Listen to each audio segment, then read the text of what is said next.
Hello everybody and welcome. This is Frank. I'm coming to talk about the Sniper Pocketbook. And before I do, I'm starting a new job actually as a news anchor. Not very popular with my wife. Anyway, coming up after the break.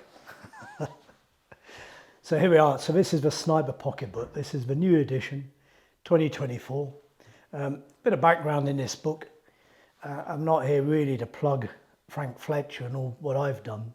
But about 10 years ago, the Soldier Pocketbook was reintroduced, the original author being John Harris.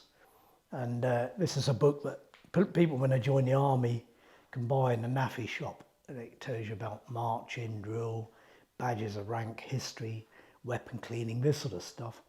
And I was approached to do a chapter on sniping for this book. Again, all for good causes. And from that chapter came the original Sniper Pocketbook. What you see here is the 4th edition, and what I've finally done is I own this book now. It's not part of any other corporation or book series. So what I've done, I've got a good handle on it now, and I've taken out some of the common features and I've replaced with more useful stuff.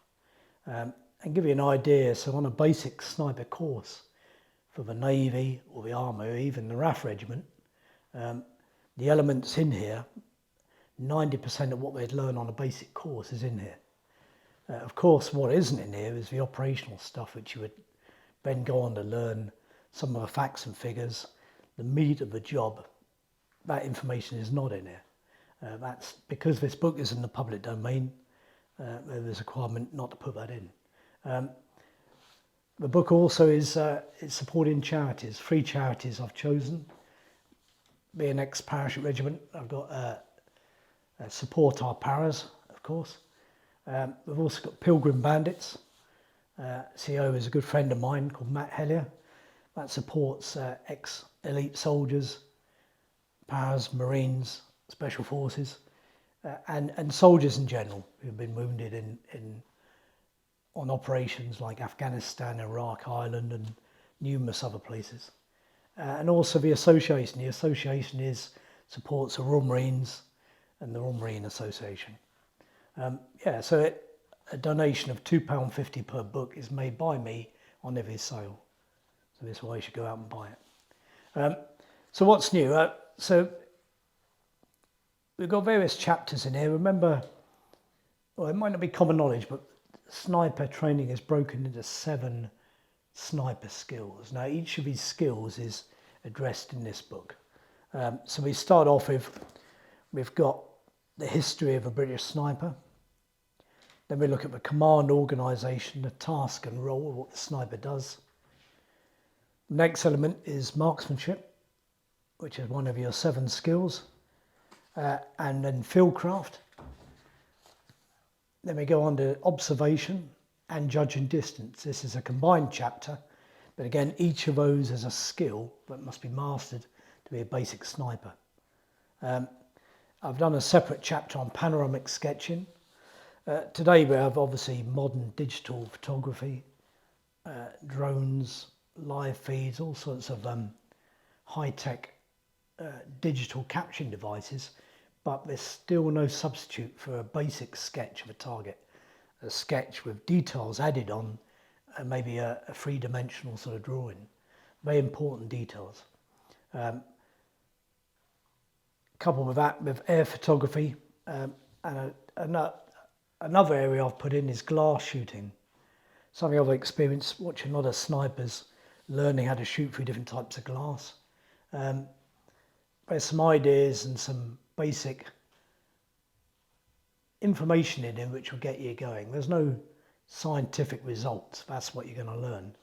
But the glass shooting just talks about anyone who has to put a shot through glass, how you deal with the glass and the types of glass, and give you some ideas how to actually set up if you did that on the shooting range. Like I say, what is sensitive is what comes from it, what type of glass and how you defeat that barrier. Finally, as fairly popular is the notable sniper shots. And of course, there's a much documented and probable shot that was taken by a Ukrainian member of the armed forces. 3,800 meters. So that's in this book as well. Okay, so some of the features I've put in addition. I've put the new cleaning regime which the Army are doing. Now this is a system that's been introduced by a good friend of mine who's serving, where they've gone away from the traditional chemical cleaning and we're using solvents, and we've switched to using pastes. The IOSO and the bore paste is now a substitute for when we're putting loads of fluids into the barrel. It's an area I find quite interesting. When I worked for Accuracy International, we had a guy who actually dealt with cleaning, and he looked at all the solvents and cleaning materials that were introduced at the time, and the idea was to keep the weapons on the road as simple as possible, and to have a far simplified cleaning system that soldiers could use. And of course, outside of the military, civilians as well, everyone likes now to clean their weapon, what you can put in it so it's not going to damage your pride and joy. So the military have moved away from using solvents and they're using pastes. And also the technique of using it now is in the book here. We will cover this on another video at a later time. Also what I put in it, and it's a real surprise, the lack of knowledge amongst the military snipers. But then if I'm totally honest with you, I was the same. I was a master sniper. I knew a lot about manoeuvring across ground, how to employ snipers to maximise the effect of a hit probability, instead of having one sniper, maybe using two or even three. This sort of stuff. But what is important is the stuff I've learned since leaving the military, so it's in here. Some of the things we put in, some of the danger signs, the high pressure signs, that tell you the weapon needs to be cleaned.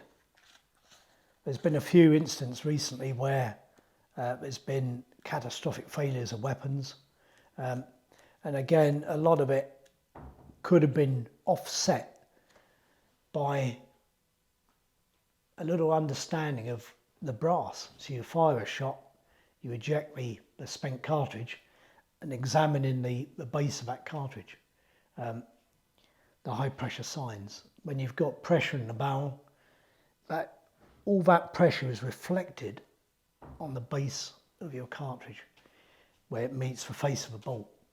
So what I'm talking about there is the writing or the stenciling on the cartridge becoming less pronounced, the ejector claw and the extractor marks really relevant on the cartridge, and then also the cratering. Now this is where when the firing pin strikes the primer, pierces the primer.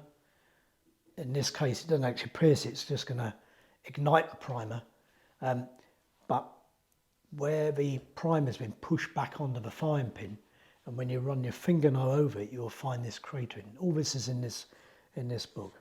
So this is a good clean rifle and an unclean, and these are the danger signs, and you can clearly see here that the primer, if you run your finger over it, you can feel that cratering there, and this is the claw, and that's the ejector, and that's the marks you'd see on the brass there. And in this case, the actual primer is actually blown completely.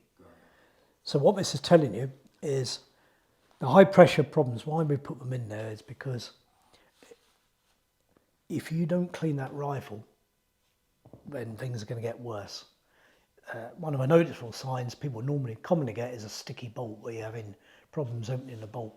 That is telling you you must clean that weapon.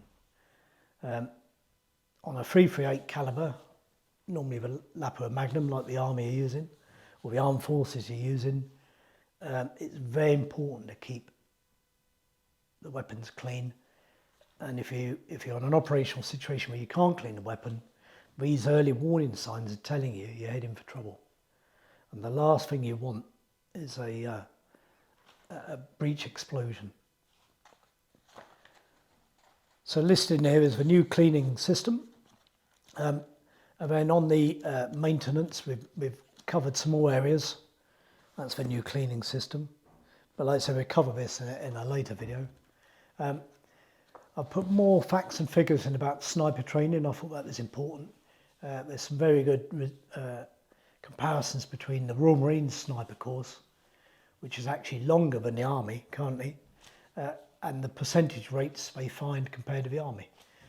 So that's what we're saying there, is really the longer the course, the more. It's like learning to drive. The more practice you have and the more experience and exposure to driving, the greater probability of passing the test.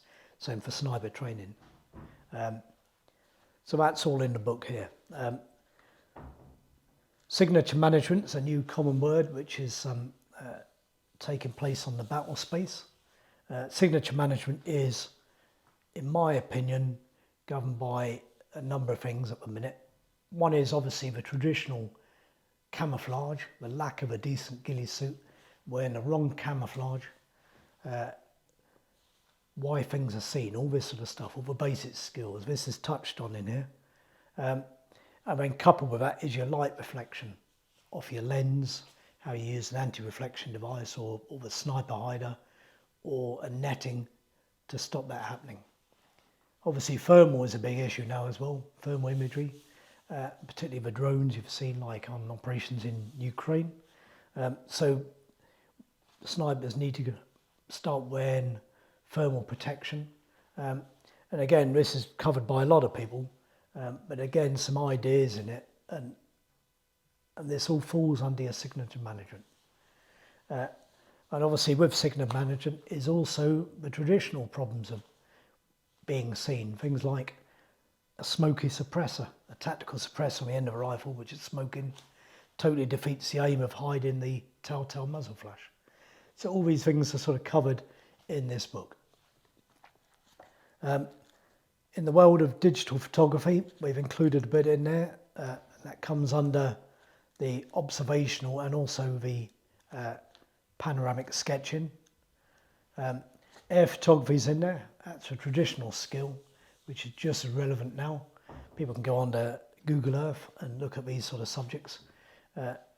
Certainly if you wanted to look at a particular area of interest, most people now can use their phone, look at Google Earth, and you've got a satellite imagery view of what you're looking at.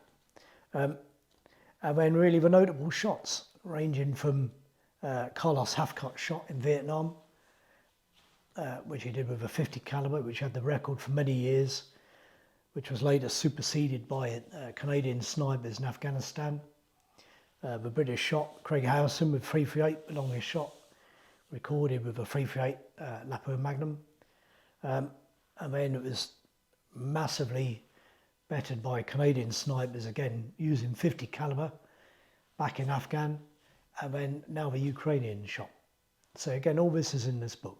Okay, so where can you get this? So I've got a few outlets like Optics Warehouse, JJ's in Brecon are selling this now. Also, I have my own webpage, so you can go online. It's called the Sniper Pocketbook 2024. It's on Amazon, it's on eBay, and it's also on Shopify. Like I say, each purchase you make, I donate £2.50 to these charities, so please go ahead and buy it.